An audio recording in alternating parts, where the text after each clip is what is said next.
ब्रह्मा तो जो अव्वल पार्ट बजाने वाला है सहन शक्ति का, वो तो दाढ़ी मूछ वाला था, माता कहाँ था? और वो तो शरीर भी छोड़ गया।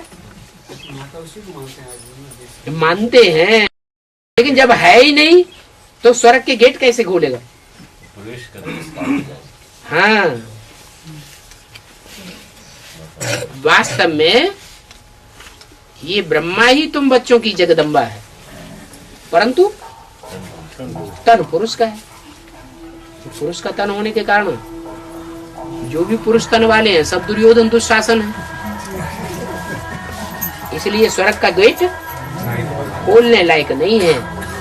परंतु ब्रह्मा का तन छूटता है, दाढ़ी मूछ वाला, और कोई माता में प्रवेश करता है, जो माता जगदम्बा के रूप में संसार में प्रत्यक्ष होती है,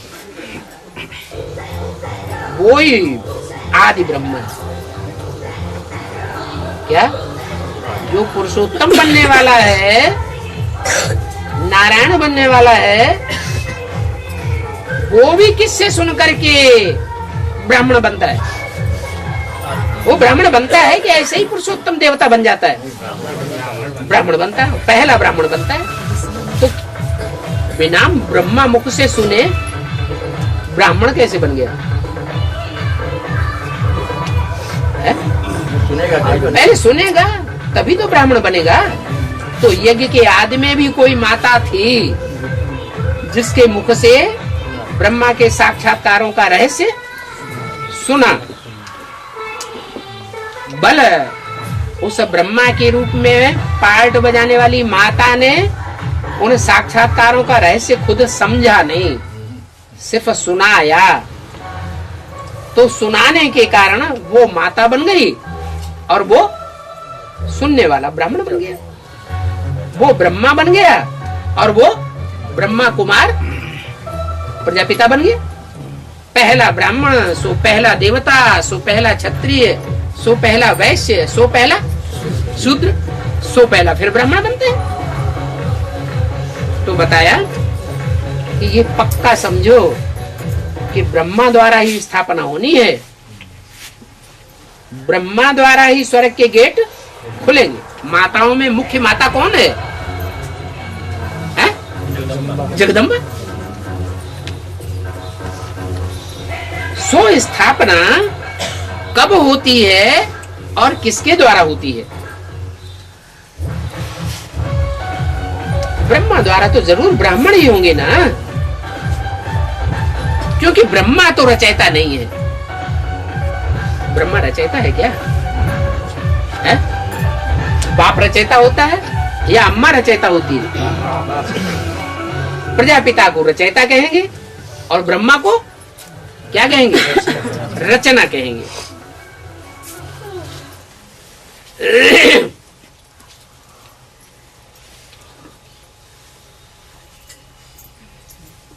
तो ब्रह्मा द्वारा जरूर ब्राह्मण ही होंगे।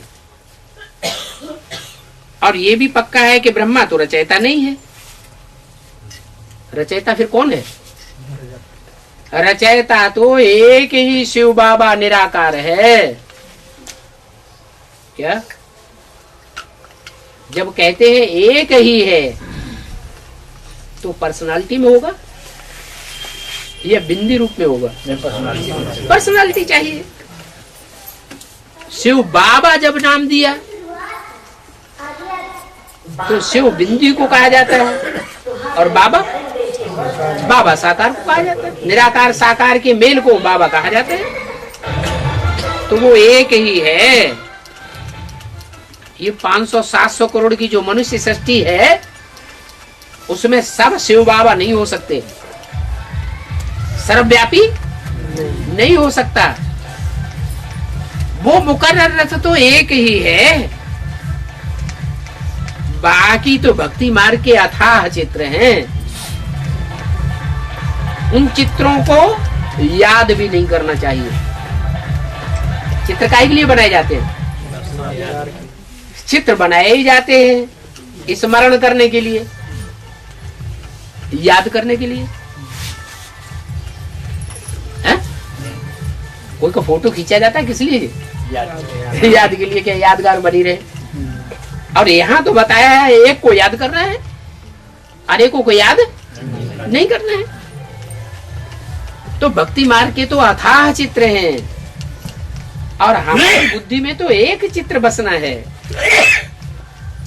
मनुष्यों की भी तो देवताओं की भी अनेक प्रकार के चित्र हैं। वो जितने भी चित्र हैं, जितने भी चित्र हैं, वो सब साकार हैं या निराकार हैं? सब साकारी स्टेज वाले। दादा लेखराज ब्रह्मा मनुष्य था या देवता था या भगवान था? मनुष्य था। उसके भी चित्र देख लो, हजारों सैकड़ों की तादाद में चित्र मिल जाएंगे। लेकिन वो निराकारी स्टेज वाले हैं या सब साकारी स्टेज वाले हैं? सब साकारी स्टेज वाले।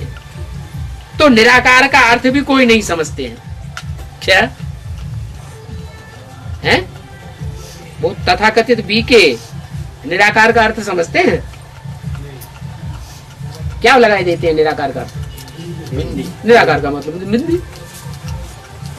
अब कौन सी बिंदी को याद करें? बाबा तो कहते हैं एक को याद करो।